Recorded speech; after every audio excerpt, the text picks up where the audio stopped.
The woman nobody saw Jasmine Reed had mastered the art of being forgettable.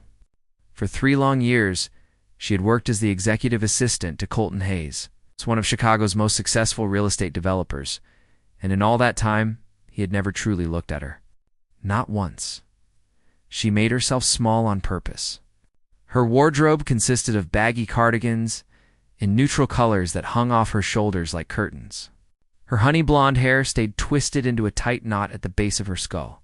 The thick black frames of her glasses dominated her face, hiding eyes that were actually a striking shade of green. Everything about her appearance screamed ordinary, unremarkable, forgettable. The daily routine every morning at 7:30? Jasmine arrived at the Hayes Corporation building in downtown Chicago. She would prepare Colton's schedule, organize his meetings, answer his calls, and anticipate his needs before he even voiced them. She was efficient, reliable, and completely invisible to him. Colton Hayes moved through the world like a force of nature.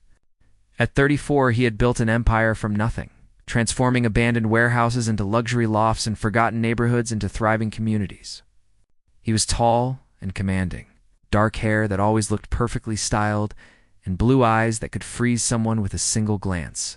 People practically threw themselves at him, desperate for his attention, his approval, his time. But Jasmine was just part of the furniture to him, a voice that confirmed appointments, hands that delivered documents. Nothing more. The breaking point in a Tuesday morning in late June, everything changed. Jasmine sat at her desk outside Colton's corner office, reviewing the contracts for his newest project, when she overheard him talking on the phone. His door was slightly open, and his voice carried clearly into the reception area. "No, I don't need anyone else for the rooftop event," Colton said into his phone. "Just keep it exclusive. Only people who actually matter." There was a pause as the person on the other end spoke. "My assistant?" Colton laughed, and the sound made Jasmine's stomach twist. "Come on, Rebecca. She's too plain for something like this.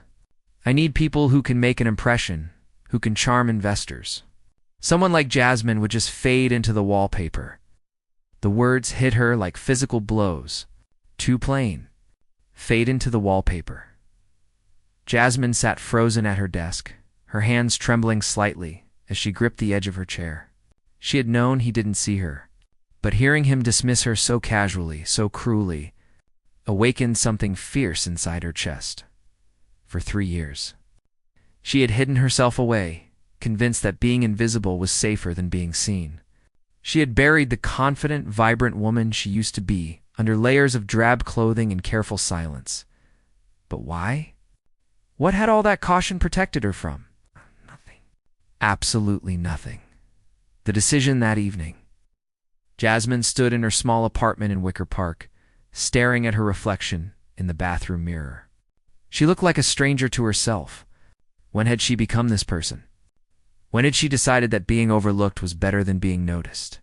She thought back to her college years, when she had been confident and bold. She had worn bright colors and laughed loudly and never apologized for taking up space in the world. Then her ex-boyfriend had spent 2 years slowly convincing her that she was too much, too loud, too attention-seeking. By the time that relationship ended, Jasmine had learned to make herself smaller. Quieter, less, but that version of herself had never been real.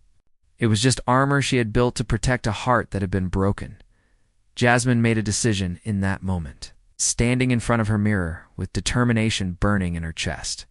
She was done being invisible. She was done letting Colton Hayes and everyone else look right through her, as if she didn't matter. The rooftop party was scheduled for Friday night. That gave her 3 days. The transformation Wednesday morning, Jasmine called in sick for the first time in 3 years. Instead of going to the office, she went to a salon in the Gold Coast that she had walked past 100 times but never entered. The stylist took one look at her and smiled knowingly. "New beginning?"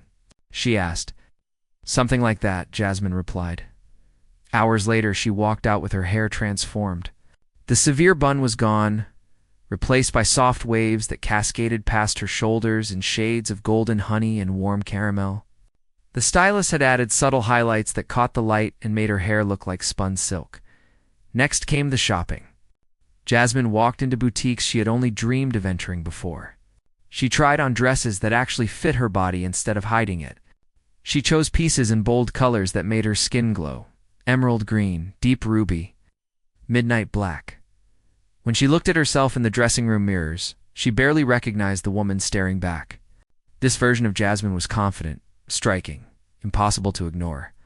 Thursday was for the details. A makeup artist taught her how to enhance her features without hiding them. Contact lenses replaced the thick glasses, revealing eyes that sparkled like emeralds. A manicure made her hands look elegant instead of merely functional. By Friday afternoon, the transformation was complete. The party, the rooftop event, was being held at Colton's newest development, a converted warehouse in the West Loop that now housed luxury penthouses. The rooftop space offered stunning views of the Chicago skyline, and the party was meant to showcase the property to potential investors and buyers. Jasmine arrived fashionably late, wearing a dress that made her feel like she could conquer the world. It was a deep emerald green that hugged her curves and fell to just above her knees. Her hair flowed in loose waves around her shoulders, and her newly revealed green eyes sparkled with confidence and a hint of mischief.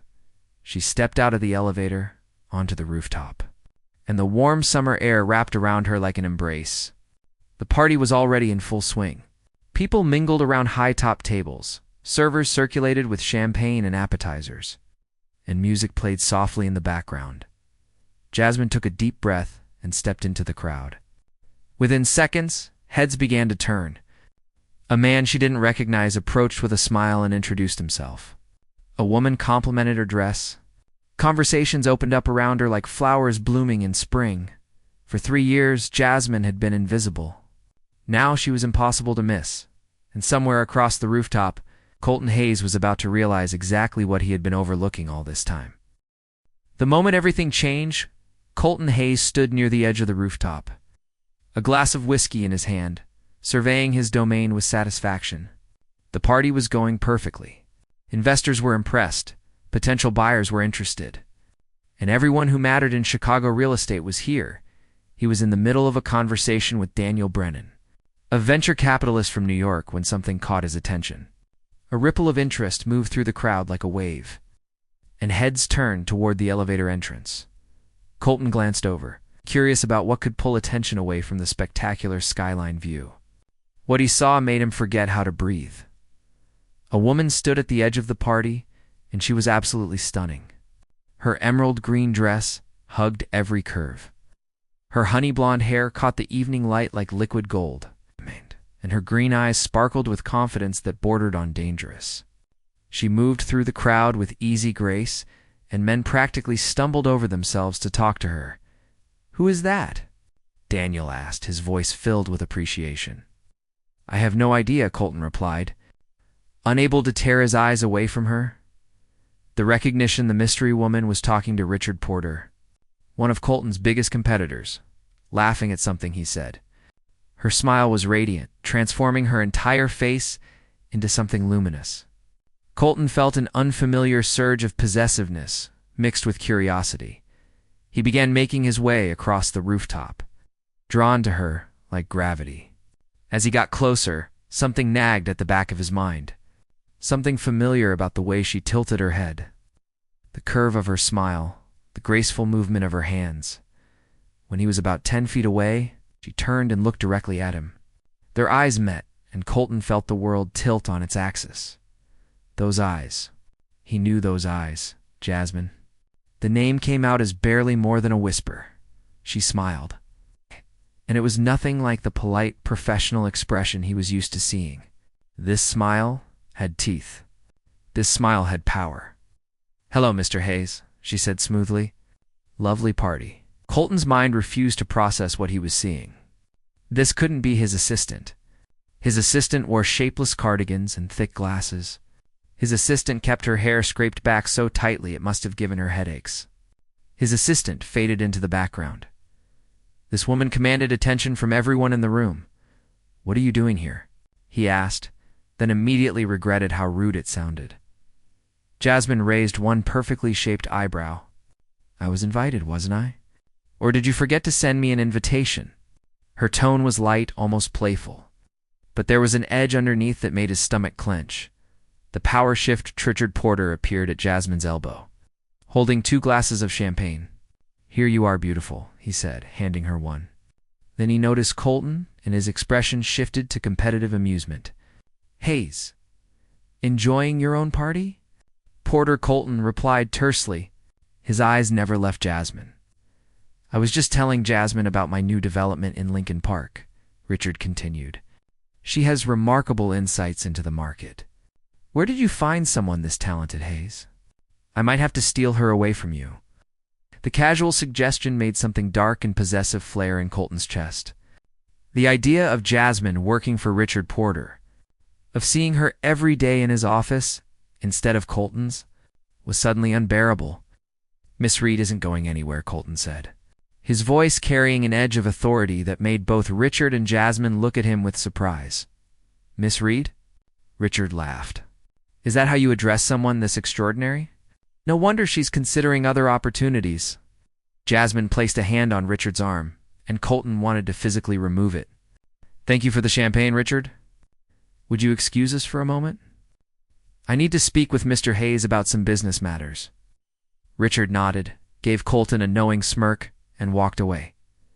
The moment they were alone, Colton moved closer, crowding into Jasmine's space. What the hell is this? He demanded, his voice low and rough. This. Jasmine gestured at herself with one elegant hand. This is me finally deciding to stop hiding. Hiding? You've been hiding this whole time? For 3 years, she confirmed, taking a sip of champagne. Every single day, I made myself invisible because I thought that's what was safe. That's what was smart. But then I heard you on the phone Tuesday morning. Colton's stomach dropped. He remembered that conversation.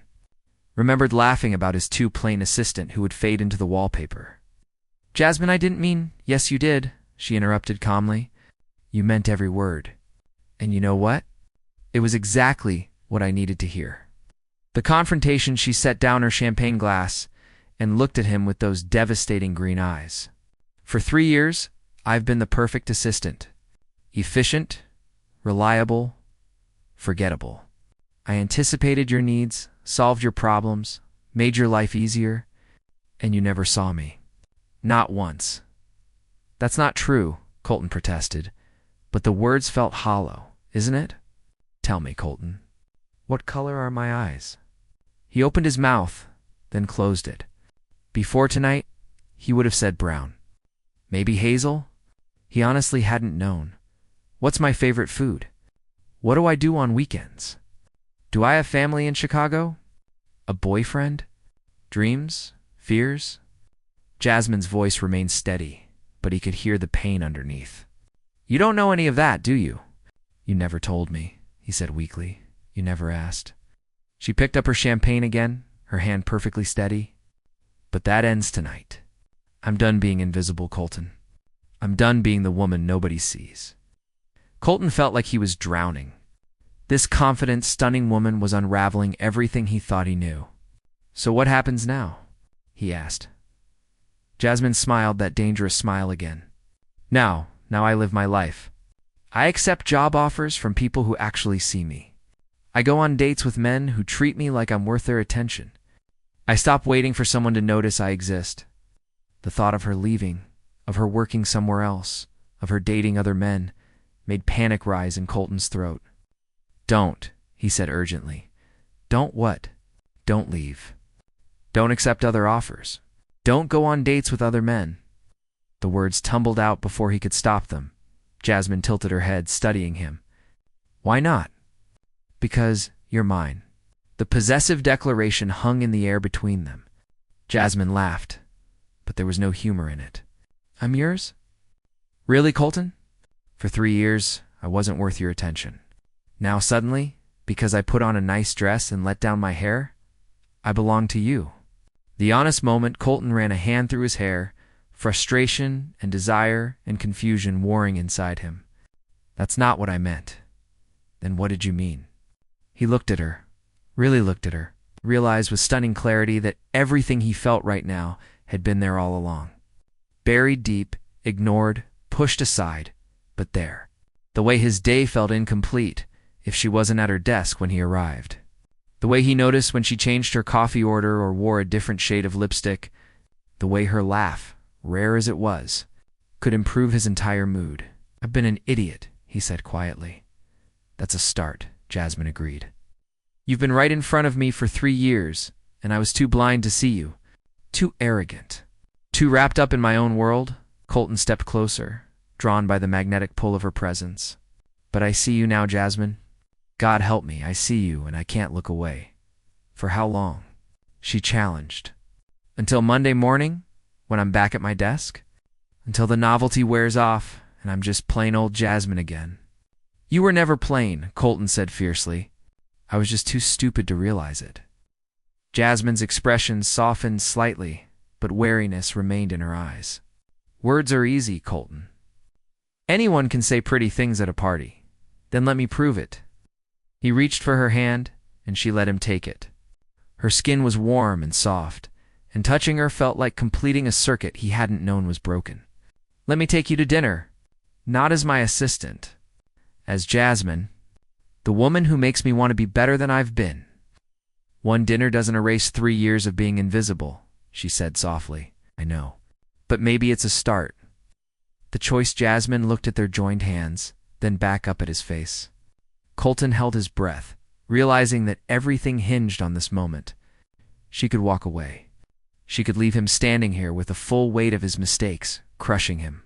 She had every right to. "One dinner," she said finally. "But I have conditions. Anything. No more treating me like I'm invisible. No more assuming I'll just accept whatever you decide. And if this doesn't work, if you go back to looking through me instead of at me, I walk away. Not just from dating you, but from Hayes Corporation entirely." The threat of losing her completely made Colton's chest tighten. "That's fair. And one more thing," Jasmine added, her green eyes blazing with determination. "I'm not changing back. This is who I am now. Visible, confident, unwilling to shrink myself for anyone's comfort. If you can't handle that, tell me now." Colton pulled her closer, close enough that he could smell her perfume, something floral and intoxicating. "I don't want you to change back. I want exactly this. You, without walls, without hiding. Every beautiful, terrifying, magnificent part of you." "That's a lot to promise," Jasmine whispered. "Then watch me keep it." The space between them crackled with electricity. All around them, the party continued. But Colton was aware of nothing except the woman in front of him and the way she made him feel like he was standing on the edge of something that would change his life forever. Jasmine smiled, and this time it was genuine, warm, with just a hint of vulnerability showing through her confident armor.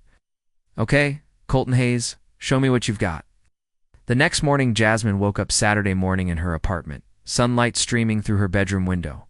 For a moment, she lay still, processing everything that had happened at the rooftop party. Had it really happened? Had Colton Hayes actually looked at her with hunger and wonder and genuine interest? Her phone buzzed on the nightstand. A text message from an unknown number. "Good morning. This is Colton. I got your personal number from HR. Hope that's okay? Are you free for brunch? There's a place in Old Town I think you'd love." Jasmine smiled despite herself. He was already pursuing her, not waiting for Monday morning at the office. "That was something," she texted back. "You went through HR files for my number? That seems questionable." His response came immediately. Desperate times. "Also, I'm your boss, so technically I have access to your file. Does that make it better or worse?" "Worse," she typed, but she was grinning.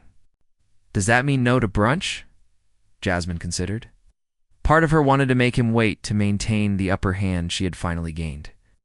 But another part, the part that had been waiting 3 years for him to notice her, wanted to see where this could go. "Brunch is acceptable, but I'm picking the place." The real conversation 2 hours later, Jasmine walked into a small cafe in Bucktown that she loved. It was nothing fancy, just good coffee and better pastries, but it was authentically hers. If Colton was going to get to know her, really know her, it needed to start with honest things. He was already there, sitting at a corner table, looking oddly out of place in his casual jeans and button-down shirt. Jasmine was used to seeing him in expensive suits. This version looked younger, more approachable, almost nervous. When he saw her, his face transformed. She had dressed simply today in jeans and a soft blue sweater, her hair pulled back in a loose ponytail, wearing her old glasses instead of contacts. Testing him already. "You look beautiful," Colton said as she sat down. "I look normal," Jasmine corrected. "Same thing." She studied him, searching for signs that he was just saying what she wanted to hear. But his blue eyes were steady, honest, with none of the dismissive distance she was used to seeing there. "Why did you hide?" Colton asked, after they had ordered. "I need to understand that." Jasmine wrapped her hands around her coffee cup, gathering her thoughts. "I had a boyfriend in my early 20s. Trevor. He spent 2 years convincing me that I was too much. Too loud, too opinionated, too attention-seeking. By the time that relationship ended, I had learned to make myself smaller in every possible way." Colton's jaw tightened. "He sounds like a complete jerk." "He was," Jasmine agreed. "But I was young and in love. And I believed him when he said the problem was me. So when I started working for you, I decided that being invisible was safer. If no one noticed me, no one could criticize me or tear me down." "I'm sorry," Colton said quietly. "I'm sorry that happened to you, and I'm sorry I made you feel like being invisible was the only option." The vulnerability. Jasmine took a deep breath. "Your turn. Why didn't you see me? And don't say you were busy or distracted. There's more to it than that." Colton was quiet for a long moment, his fingers tracing patterns on the table. When he finally spoke, his voice was rough with honesty. "Because I was scared of you." "Scared of me?" "Of what you made me feel," he clarified. From the first day you walked into my office, there was something about you that got under my skin. The way you solved problems before I even knew they existed. The way you stayed calm when everyone else was panicking. Your laugh. Even though you rarely let yourself laugh at work." Jasmine felt her heart begin to race. "I don't understand." "I've spent my entire adult life building walls," Colton continued. "My father lost everything when I was 17 because he made the mistake of trusting the wrong business partner. We went from comfortable to broke overnight. I watched it destroy my parents' marriage. Watched my mother leave because she couldn't handle the shame." He looked out the window, his expression distant. "I promised myself I would never be vulnerable like that, never let anyone close enough to hurt me. So I built this empire and I surrounded myself with people who wanted things from me. Money, status, connections. Because if they wanted something, I could control the relationship, but I didn't want anything," Jasmine realized. "Exactly. You just did your job brilliantly and asked for nothing in return. No special treatment, no attempts to get closer to me personally, nothing. And that scared me because I couldn't figure out your angle. More than that, I found myself wanting to know you, and that terrified me." The honest truth. Colton reached across the table and took her hand. "So I convinced myself you were just an assistant. Someone competent, but forgettable. I told myself the way you made me feel was just appreciation for good work. I built this whole narrative where you were plain and unremarkable because that was safer than admitting the truth, which is," Jasmine's voice was barely a whisper, "that I noticed everything about you. Every time you changed your coffee order. Every rare smile. The way you bite your lower lip when you're concentrating. How you organize pens by color without even thinking about it. The fact that you always wear silver jewelry, never gold. That you hum when you think no one is listening." Tears pricked Jasmine's eyes. All this time, he had been seeing her after all. "I noticed all of it," Colton continued, "and I hated myself for noticing because it meant you mattered. It meant you had gotten past my defenses without even trying. So I doubled down on treating you like you were invisible, because that was easier than dealing with what I actually felt." "What do you feel?" Jasmine asked. Colton's thumb traced circles on the back of her hand. "Like I've been walking around half asleep for 3 years and you finally woke me up. Like I want to know everything about you. Your dreams, your fears, what makes you laugh at 2 in the morning. I want to know your favorite season, and whether you prefer coffee or tea, and what books make you cry." "Coffee in the morning, tea at night," Jasmine said softly. "Fall is my favorite season. And I cry at any book with a dog in it because I know the dog is going to die eventually." Colton smiled, and it transformed his entire face. See, I want to know all of that. I want to know you, Jasmine. It's the real you. Not the hidden version, not the invisible assistant, but the woman who wore an emerald dress to a party and reminded me what it feels like to actually feel something. The leap of faith Jasmine felt her carefully constructed walls beginning to crumble. This was dangerous territory. It's opening herself up to someone who had the power to hurt her. But she had spent 3 years playing it safe, and where had that gotten her? Nowhere. Absolutely nowhere. I'm terrified, she admitted. Of this, of you, of getting hurt again. Me too, Colton said, but maybe that's okay. Maybe being terrified means it's worth the risk. What if you wake up Monday morning and decide this was all a mistake? What if you go back to looking through me instead of at me, and you walk away, just like you said, and I lose the best thing that's ever happened to me? Colton squeezed her hand. But I don't think that's going to happen, Jasmine. I think I've been waiting 3 years for you to show me who you really are. And now that I've seen you, really seen you, I'm not going to be able to unsee it. Jasmine took a shaky breath. Okay, let's try this. But slowly. I need time to trust that this is real. Slow as you need. Colton promised. I've already wasted 3 years. I'm not going to rush this and mess it up. They spent the rest of brunch talking about real things. Jasmine told him about her family in Michigan, about her dream of someday opening a bookstore cafe, about her irrational fear of escalators. Colton shared stories about building his company, about his complicated relationship with his father, about his secret love for old black and white movies. For the first time, they weren't boss and assistant. They were just 2 people learning each other, building something new from the ruins of what had been. The new beginning as they walked out of the cafe into the bright Chicago afternoon. Colton took Jasmine's hand naturally, as if it belonged there. She didn't pull away. What happens Monday? She asked. At the office. Monday. You're still my assistant, Colton said. At least until we figure out what you actually want to do with your career. But after hours, you're the woman I'm dating. The woman I'm trying to deserve. That sounds complicated. Probably, he agreed, but I've never been good at doing things the easy way. Jasmine laughed, and the sound was free and genuine. Fair warning, Hayes. I'm not going back to being invisible. At work or anywhere else. I'm going to challenge you, push back when I disagree with you, and refuse to just accept your decisions without question. Good, Colton said fiercely. I don't want the invisible version. I want you. All of you. The confidence, the strength, the fire. Every magnificent part. They walked through the neighborhood, hands linked, building a foundation for something that could be extraordinary if they were both brave enough to let it happen. 3 years of being invisible had taught Jasmine the value of being seen. And Colton's 3 years of deliberate blindness had taught him what it meant to finally open his eyes.